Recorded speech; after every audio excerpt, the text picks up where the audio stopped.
Hey guys, Buffer Game back today, bringing another video for our favorite weapon series for our Warzone weapons, and today we're going to be covering the Mark 46. We're going to be converting it from the Bruen or the M249 SAW.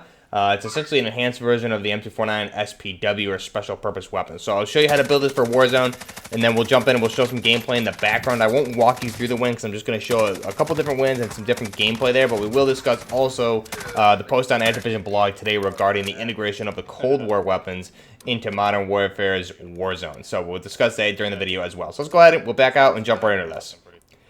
So here is the final design for the Mark 46. Now what I'm going to be doing is converting this from the base Bruen, and we're going to be using this in Warzone. So if you guys remember the Bruen itself, if I go ahead and we'll remove the camo here. Whoops, we'll go ahead and remove the camo, and then we'll just strip this down to the base.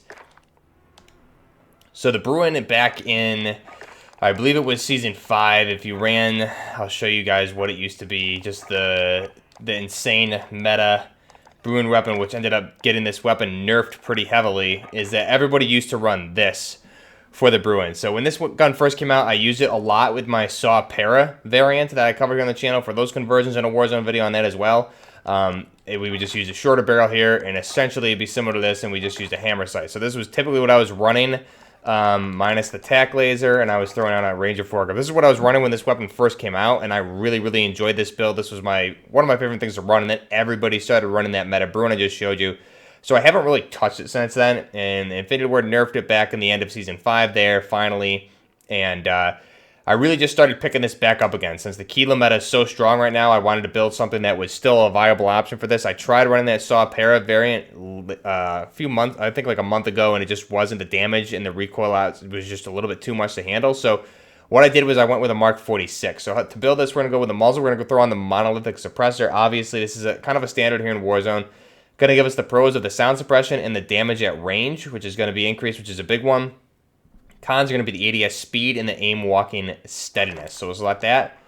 Now the barrel, instead of the typical Para barrel that I used to use, or the Summit barrel, which would be meta for this weapon back in the day, we're going to use the XRK Horizon 23-inch barrel. So this is really the key attachment for the Mark 46. It's going to give us the handguard of the Mark 46. The barrel length, however, is a little bit longer. Typically for the Mark 46, I believe it's about 16 to 16.5 inches if it's a Mark Mod 1 versus a Mod 0. So this one is going to give us 23 inches. However, the handguard is the same as a Mark 46 48. So the pros here are going to be the damage range and the bullet velocity are going to be increased. Cons are going to be the ADS speed. So you can see how that compares to the Summit barrel. You're just getting the same increases, essentially. You're getting a little bit better accuracy with the Summit, but you're also getting the recoil control of the Summit. However, your mobility and your ADS time is just going to be dampened way too much. So taking that 23-inch Horizon, I feel, is a really good option with this. Very viable in Warzone, absolutely, especially at those longer ranges. Now, because I run this weapon with the 100-round box mag, I'm going to run a tack laser on this. This is going to assist with the aiming stability, the aim down sight speed, and the aim walking steadiness. Con, again, that laser is going to be visible to enemies when you are ADSing, so just keep that in mind. But the pros, in my mind, far outweigh the cons, especially with this being a machine gun. We want to be able to ADS quick and move a little faster with this, and have that aiming stability is really going to help keep our shots on target. Now, for the optic, you guys know I love the Leopold Hammer or the Integral Hybrid. I think this just works really well with this weapon on a lot of weapons, just because you have a really clean 3.25 zoom there, and then you have that top-mounted red dot sight. So you're going to be able to toggle between the two. The con, again, ADS speed, just because you're having an optic on the weapon. So keep that in mind. However, this is going to help your recoil control quite a bit as well. So we'll go ahead and select that.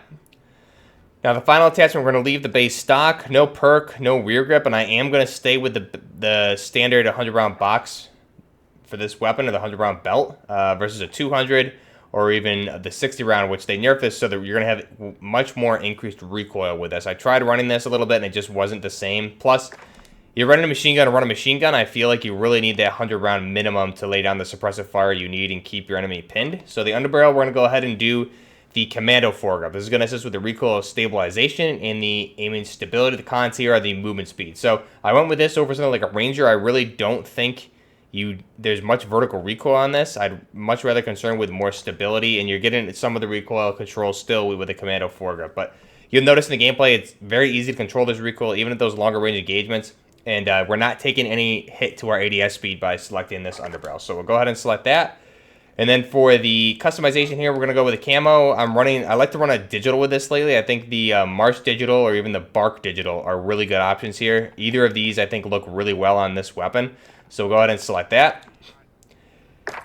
And then for the reticle, I know a lot of you were asking this in the video the other day where I showed some gameplay with this. We're going to go with the Heroic. So it shows a nice T with that yellow reticle in the middle. However, the yellow portion is only on the top red dot for the hammer sight. So that 3.25 zoom, you're going to get a nice clean cross there to help you keep shots on target very easily. The reticle won't be in the way. And then when you need to use the weapon in close quarters, you can use that top mounted red dot and you'll get that nice clean yellow reticle there, which will help you out. So this is our Mark 46. Now, the only changes here versus the real Mark 46, I said the barrel length, and then the Mark 46 actually removed the magazine well. There was no magazine insertion since it was really unreliable and really only used in emergency situations anyways. It's essentially, like I said, an enhanced M249 SPW or special purpose weapon, just minus some of the features to really keep it lighter weight. And it retained the same 249 buttstock, which we see here, versus the telescopic one on the SPW, so that's accurate.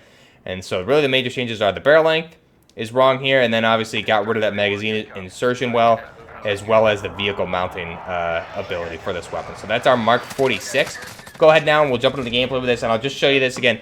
You'll see in the gameplay here, like I said, versus the Saw Para that I used to be running a lot when this weapon first came out, this handles much better now since they did all these heavy nerfs with this weapon. I tried using the Saw Para again recently after those nerfs, and it really just doesn't do the damage you want, so you really need that, at least the 23-inch Horizon barrel here, and it gives us that Mark 46, 48 look. And again, the recoil is easy to control on this weapon, and it still does the damage. So I think I really like this. Fast rate of fire. I really enjoy using this weapon. There's a lot of situations, especially in duos. I think it works really well in duos. Just, you're going to down people very quickly with this weapon. And again, just to have the ability of that 100-round belt on this weapon just really sets it apart. I don't like using a 60-round magazine on this, on the weapon overall, no matter what build you're using, just because the recoil control now is nerfed so much. Plus, I find myself in situations where you really want to utilize all 100 rounds if you're engaged in a vehicle or something like that. You don't want to get stuck reloading. I can really just pick when I need to reload with that belt, because I can really just burst fire if I need to.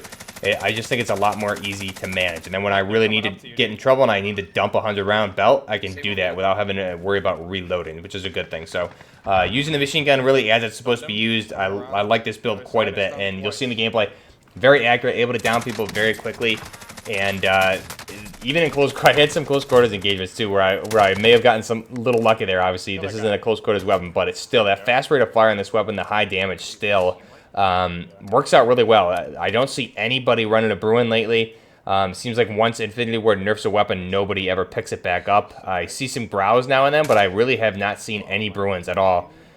Besides what's on the ground loot here in Season 6. So let me know down below what you guys think of this weapon. Now, also today, over on the Division blog, they detailed a lot of stuff that's going to be coming next week with the integration of the Warzone, or excuse me, the Cold War weapons into Warzone. So that's one thing that's going to be coming on the 16th of December, which falls onto next Wednesday. So I'm not sure if the update will be done Tuesday into Wednesday or Wednesday night. Most likely, it'll be done late Wednesday night into Thursday morning, depending on where you are on the California time, or even on like New York time, Eastern Standard Time. It's going to really depend. They haven't. I don't think they detailed a specific date and time for the update yet, but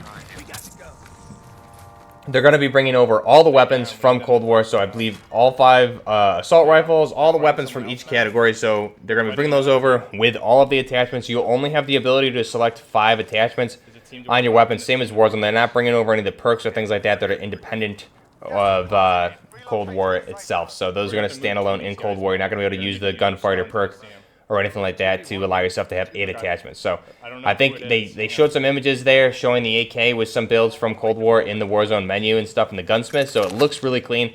I'm excited to level up those guns and get my hands on it.